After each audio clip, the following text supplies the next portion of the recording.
Buenos días, soy el doctor Gabriel Villarreal, soy médico neurólogo egresado por el Hospital General de México en febrero del presente año. Quiero agradecer a la Academia Mexicana de Neurología por la oportunidad que se me da de poder dar a conocer mi tesis con la cual obtuve el grado de especialista en neurología, la cual lleva por nombre Prevalencia de depresión en pacientes con epilepsia y su asociación con el mal control de crisis epilépticas. Los pacientes con epilepsia tienen una prevalencia mayor de trastornos conmórbidos en comparación con la población general. Estas comorbilidades psiquiátricas tienen una asociación compleja con la epilepsia, estando asociados con un curso negativo del trastorno. Respecto a la prevalencia, esta se estima entre el 12 y el 37% en entornos comunitarios. Este amplio rango de estimación puede ser atribuido a la heterogeneidad del diseño de estudio, la demografía de la población y sobre todo al método de diagnóstico que se utilizó en depresión. Los estudios realizados se enfocan sobre todo en países de Europa, Oriente, Medio Oriente, Estados Unidos y Canadá. Las estimaciones reportadas en países de habla hispana como Argentina y España lo relatan entre el 16 y el 13% respectivamente. El mecanismo de biracionalidad que explica la asociación entre epilepsia y depresión está asociado principalmente por estas tres teorías: un desequilibrio neuroquímico con aumento de glutamato y disminución de GABA y serotonina, una sobreexpresión de interleucina 1 beta, 2, 6 y el factor de necrosis tumoral alfa, como se ha apreciado en los especímenes de biopsias de pacientes con epilepsia mesial temporal y en túberes corticales, así como la hiperexcitabilidad del eje hipotálamo-hipófisis suprarrenal, que conllevaría, por tanto, un aumento del cortisol, el cual se ha demostrado que se encuentra elevado tanto en pacientes con epilepsia como en pacientes con depresión.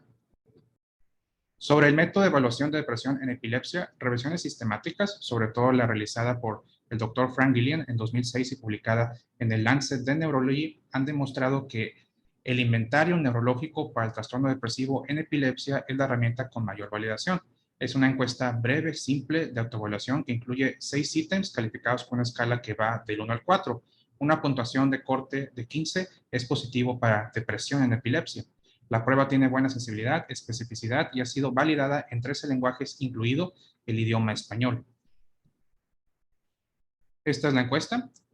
Son 6 ítems o preguntas. La primera es: todo me supone un esfuerzo, nada de lo que hago me sale bien, me siento culpable, siento que estaré mejor muerto, me siento frustrado y tengo dificultad para sentir placer. A cada una se le asigna una puntuación que va del 1 al 4, donde 1 es nunca y 4 es siempre o casi siempre. Por tanto, tenemos una puntuación mínimo de 6, máximo de 24 y el valor de corte es de 15 en adelante. Finalmente, respecto a los antecedentes, hay que mencionar que la ILAI tiene un concepto de definición de adecuado control de crisis y marca una pauta mínima de 24 semanas libre de crisis de cualquier tipo para poder decir que un paciente se encuentra en buen control.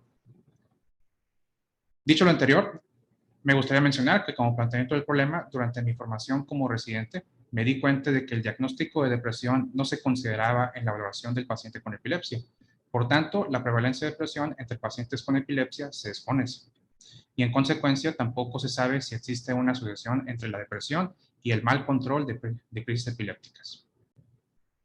Por tanto, formulé esta hipótesis: existe una asociación positiva entre depresión, epilepsia y el mal control de crisis. Por tanto, se puede atribuir a la depresión como un factor que impide el buen control de crisis.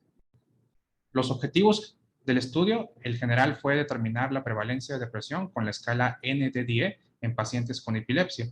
Los objetivos específicos fue determinar si existe una asociación entre la presencia comórbida de depresión en epilepsia y el mal control de crisis. Y el otro, pues, fue determinar los principales datos demográficos. Para esto, realizamos la metodología del estudio. Al hacer una encuesta, consistió en un estudio descriptivo, observacional, transversal. La población de estudio fueron pacientes con epilepsia mayores de 18 años y menores de 65 que acuden a la consulta de neurología del Hospital General de México. Para el tamaño de muestra, tomando en consideración que no se conocía el tamaño de la población en este estudio y considerando que la prevalencia de depresión en países de habla hispana fue de 3 y 16%, utilizando estos datos se utilizó la fórmula del tamaño de muestra y obtuvimos una cantidad de 180 pacientes como meta.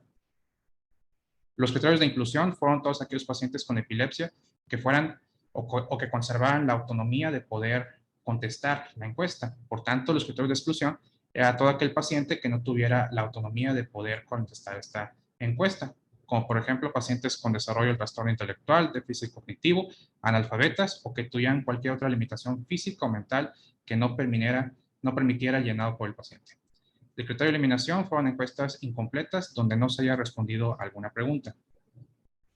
Las variables fueron esas 11, variables cualitativas, cuantitativas y ordinales, la edad, el género, antecedente heredo familiar de epilepsia, antiepilépticos, si se encontraban con monoterapia, terapia dual, triple o cuádruple, el grado máximo de escolaridad, la comorbilidad al momento de realizar la encuesta, el control de crisis de acuerdo a la definición de la ELIVE, la presencia no de depresión de acuerdo al puntaje obtenido en la escala N-de-10, si se encontraban trabajando o no, y si en dado caso contestaban que no, si el no trabajar se debía debido a la misma epilepsia y el tipo de epilepsia. Para el procedimiento, antes de iniciar la consulta médica, se le entregaba al paciente la encuesta. Mientras el paciente la llenaba, el médico revisaba el expediente, revisaba el electroencefalograma o, si en dado caso tenía una resonancia, revisaba la misma resonancia. Una vez terminada la consulta médica de neurología del paciente con epilepsia, el médico llenaba la pregunta tipo de epilepsia. Y esta encuesta, esta última pregunta se describía de acuerdo al último nivel diagnóstico en que se encontraba el paciente en ese momento. Si en dado caso en la encuesta se apreciaban que tenía 15 puntos o más, el paciente se refería a consulta de salud mental de su hospital y las encuestas fueron recabadas y grabadas en la base de datos por un servidor. Del análisis estadístico, para las variables demográficas se usó estadística descriptiva inferencial. Dependiendo de la distribución, se aplicaban pruebas estadísticas paramétricas o no paramétricas, y para encontrar la prueba de asociación de depresión al mal control de crisis epiléptica se usó la prueba exacta de Fisher. Para análisis de datos se utilizó el sistema estadístico R. Los resultados fueron los siguientes. De 180 pacientes, 96 fueron mujeres y 84 fueron hombres. El grado máximo de escolaridad de nuestra población fue secundaria en 37.2%. Respecto a la actividad laboral, de los 180 pacientes encuestados, 53.89% comentó que no se encontraba trabajando. De estos que no trabajaban, 56.25% comentó que la epilepsia era la causa o razón por la cual no podían obtener un trabajo o por cual no podían mantener ese trabajo. Respecto al tratamiento antiepiléptico, encontramos que la gran mayoría, 52.2%, se encontraba en monoterapia y 35% se encontraba en terapia dual. Con respecto al tipo de epilepsia, la gran mayoría de los pacientes no tenía un diagnóstico nosológico definitivo al momento del estudio. Esto quiere decir que no contaba con las características semiológicas clásicas bien definidas o el electroencefalograma o la resonancia para poder catalogarlo en un tipo específico de epilepsia. Aunque, sin embargo, 35.5% se encontró en el grupo de epilepsia mesial temporal y 10.5% en el grupo de epilepsia frontal. Ahora, respecto a la prevalencia de depresión, encontramos que en nuestra población es del 32%, lo cual difiere de lo relatado en países de habla hispana como Argentina y España, pero que se asemeja a la prevalencia de depresión reportada en países del Medio Oriente. Con respecto a la definición del control de crisis por la ILAE, encontramos que 61% no cumplía con el criterio de definición de esta institución. Ahora bien, de los pacientes que se encontraban sin control de crisis, encontramos que 44% se encontraba con criterios de depresión por escala N-de-10. En cambio, de los pacientes que se encontraban en buen control de crisis, solamente 14 presentaba depresión.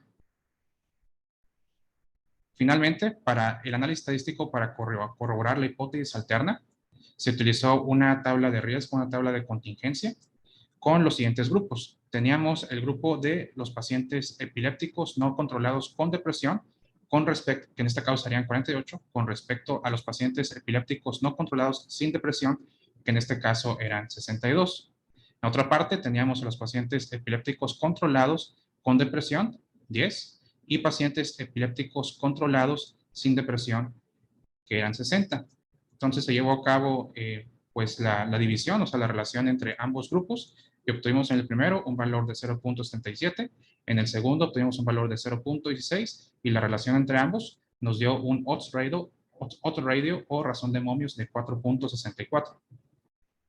La depresión, por tanto, tuvo un resultado estadísticamente significativo asociado al mal control de crisis epilépticas, con un odds ratio de 4.64, un valor de P de 0.003, intervalo de confianza del 95% de 2.15 a 10.01, y por tanto se demostró la asociación de riesgo de depresión para el mal control de crisis y se reportó la hipótesis nula. Como conclusión, la prevalencia de depresión de epilepsia utilizando la escala ND10 se encuentra elevada en nuestro medio a comparación de otras series hispanas. La asociación de depresión y mal control de crisis se demostró con una desviación hacia el riesgo y el presente estudio pues tiene la intención de crear conciencia en médicos neurólogos acerca del escrutinio de la búsqueda intencional de los síntomas afectivos como un instrumento adecuado para pacientes con epilepsia con el fin de establecer las bases terapéuticas para mejorar la calidad de vida de los pacientes, tanto en el tratamiento de los síntomas afectivos, así como en lograr el adecuado control de crisis. Muchas gracias por su atención.